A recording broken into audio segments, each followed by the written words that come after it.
Meet Michelle, or as everyone knows her, Mitch. To the world, and more importantly, to her fiancé's family, she's a nobody, a common girl from humble beginnings. A charity case, as they love to call her. Her fiancé is Julian Blackwood, heir to the struggling Blackwood Empire. His mother, Eleanor, and sister, Vivian, never miss a chance to remind Mitch of her supposed place, publicly mocking her, calling her a project, a stain on their pristine family name. Little do they know, Mitch is playing a game of her own. Her real name is Michelle Harrington, and she is the sole heir to the Harrington conglomerate, a fortune so vast it makes the Blackwoods' wealth look like pocket change. She hid her identity for one reason: to see if Julian loved her for who she was, not for what she had. She wanted a love that was real, untainted by status or money. But the love she hoped for was nothing but a carefully constructed illusion. Julian treated her like an accessory, a prop for his public image. The affection, the smiles, the tender touches, they were all for the cameras. Behind closed doors, he was cold, distant. He told her flat out, "You're here because you make me look good. This is about image, not love." Mitch's heart ached, but she held on, hoping for a glimmer of the man she thought she fell in love with. That hope shattered when she discovered his secret.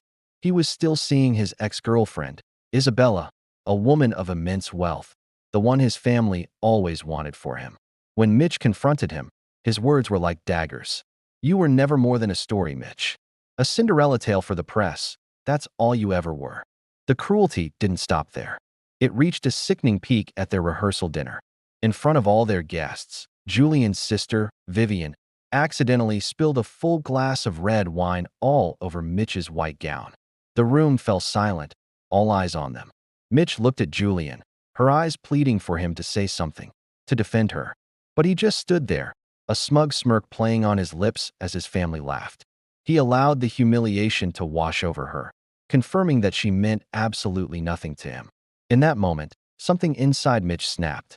The hurt turned into a cold, hard resolve. The game was over. She had her answer, and now, it was her turn to make a move. The common girl was about to show them exactly who they had messed with. The Blackwood Empire was teetering on the edge of a cliff. Their entire future, their legacy, their very survival, was pinned on one single, monumental deal. 950 million Australian dollar contract that would save them from complete collapse and secure their power for decades to come. And who was the mysterious, powerful entity on the other side of this deal? The Harrington conglomerate. The Blackwoods were desperate, their anxiety masked by their usual arrogance. They believed this deal was their divine right, the final piece of their puzzle. The pre-wedding reception was buzzing, not with celebration, but with anticipation. This was the moment the contract would be signed. Julian, oozing with false confidence, cornered Mitch, a pen in his hand. He was practically vibrating with smugness, believing his fake Cinderella story had finally paid off. "Sign it, Mitch," he'd urged, his voice a low command. "Sign it and secure our future." He slid the document in front of her, the pen poised. The entire Blackwood clan watched, their faces a mixture of greed and triumph. This was it. The moment their problems would vanish, all thanks to the little nobody they had so cleverly manipulated. Mitch picked up the pen, her hand steady. She looked at Julian, at his mother, at his sister. She saw the condescension in their eyes. She then looked down at the signature line on the contract. It was waiting, not for a nobody named Mitch, but for the one person whose signature held all the power. A slow smile spread across her face. "There's just one problem, Julian," she said, her voice clear and ringing through the silent room. She let the pen drop onto the table with a soft clink. She stood up, her posture changing from the meek girl they knew into a figure of undeniable power. "My name," she announced, her voice resonating with authority, "is not Mitch. It's Michelle Harrington." A wave of gasps and murmurs rippled through the crowd. The Blackwoods stared, their faces draining of color. Julian's smug expression melted into pure, unadulterated shock. He looked from her to the contract, the name Harrington suddenly burning a hole in the paper.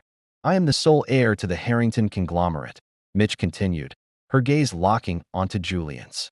"And as the only person authorized to sign this contract, I can tell you this." She paused, letting the weight of her words hang in the air, enjoying the panic that was now etched onto their faces. "The deal is canceled. Julian lunged forward, his voice a desperate, cracking whisper. Michelle, please sign it. You have to sign it. His arrogance was gone, replaced by raw, pathetic pleading. His mother and sister looked like they had seen a ghost, their world imploding before their very eyes. Mitch looked down at the man groveling at her feet, the man who had called their relationship a press story, the man who had smirked as she was humiliated. She felt no pity. You took my love and my dignity and used it for your own gain, she said, her voice cold as ice. I'm simply returning the favor. With those final words, she turned and walked away, leaving the Blackwood Empire to crumble into dust. The scandal was immediate and global. The story of the arrogant heir, his cruel family, and the heiress who brought them to their knees became a legend. And Michelle Harrington, no longer hiding, stepped into her power, free and finally herself. Thank you so much for watching this story unfold. It just goes to show you should never, ever judge a book by its cover. If you enjoyed this tale of epic revenge, please hit that like button and don't forget to subscribe and turn on notifications so you don't miss our next story. We'd love to have you as part of our community. See you in the next video.